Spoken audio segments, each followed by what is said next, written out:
தமிழ்நாடு அரசு போக்குவரத்து கழகம் என்று பெயர் இடம்பெறவில்லை, வெறும் அரசு போக்குவரத்து கழகம் என்று இடம்பெறுகிறது. ஒரு 15 ஆண்டு காலமாக கழித்துவிட்டு புதிதாக எடுக்கிறார்கள் என்றால் அந்த அமைப்புகள் அவர்களுக்கு வேறு பிரச்சனை கிடைக்கவில்லை. இங்க கொஞ்சம் கவனிங்க. மாண்புமிகு போக்குவரத்துறை அமைச்சர் அவர்களுக்கு ஒரு கேள்வி நேரத்தின் போது நான் ஒரு கேள்வியை முன்வைத்தேன்.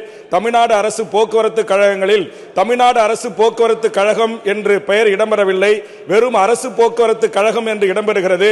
அதனால் மாண்புமிகு அமைச்சர் அவர்கள் தமிழ்நாடு அரசு போக்குவரத்து கழகம் என்பதை எழுத வேண்டும் என்று சொன்னேன். அப்படி இல்லை, என் கவனத்திற்கு கொண்டு வந்திருக்கிறீர்கள், உடனே நடைமுறைப்படுத்தப்படும் என்று சொன்னார்கள். மாண்புமிகு பேரவைத் தலைவர் அவர்களே, மாண்புமிகு உறுப்பினர் வேல்முருகன் அவர்கள் அந்த முன்வைத்த கருத்து என்பது கடந்த அதிமுக ஆட்சி காலத்தில் அகற்றப்பட்டது. தமிழ்நாடு அரசு போக்குவரத்து கழகம் என்பதில் அந்த பெரிய பேருந்துகளின் முன்புறத்தில் எழுதுகின்ற பொழுது அரசு பேருந்து போக்குவரத்து கழகம், திருநெல்வேலி அரசு போக்குவரத்து கழகம், கோயம்புத்தூர், இங்கே கொஞ்சம் கவனிங்க, போன்ற பெயர்களை எழுதும்போது அந்த பெயர்களை எழுதும்போது தமிழ்நாடு என்று எழுதிவிட்டால் அந்த எந்த கோட்டத்தை சேர்ந்தது என்பது கீழே வந்து விடுகிறது என்கின்ற காரணத்தினால் அந்த நேரத்தில் ஒரு யதார்த்த நடைமுறைக்காக எடுக்கப்பட்டிருக்கிறது.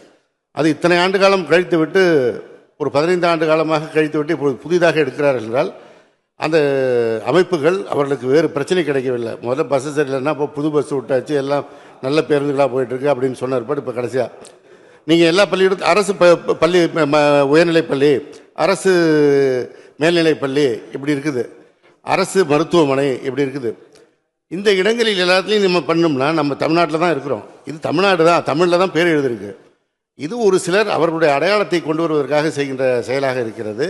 நீங்கள் 20,000 பேருந்துகள் ஓடுகின்ற இடத்தில் நாம் தினைக்கும் பொதுமக்களுக்கு சேவை சரியாக வழங்கப்படுகிறதா, எல்லா கிராமங்களுக்கும் சேவை வழங்கப்படுகிறதா, நேரத்திற்கு சேவை வழங்கப்படுகிறதா என்கின்ற அந்த பிரச்சனையை பார்க்கும்போது இந்தியாவிலேயே சிறந்த போக்குவரத்து கழகம் நம்முடைய போக்குவரத்து கழகம்னு மற்ற மாநிலத்தை சேர்ந்தவர்கள் புகழ்ந்து கொண்டிருக்கிறார்கள். எனவே நீங்கள் இதை ஆரம்பித்தா உடனே பிறகு நீங்கள் ஹாஸ்பிட்டலுக்கு பேரை மாற்று, பள்ளிக்கூடத்துக்கு பேரை மாற்றுன்னு ஒவ்வொன்றா போயிட்டுருக்கோம். நமக்கு இருக்கின்ற பணிகளை சிறப்பாக செய்கிறோமா என்பதனை தயவு கூர்ந்து கவனிக்க அன்போடு கேட்டுக்கொள்கிறேன்.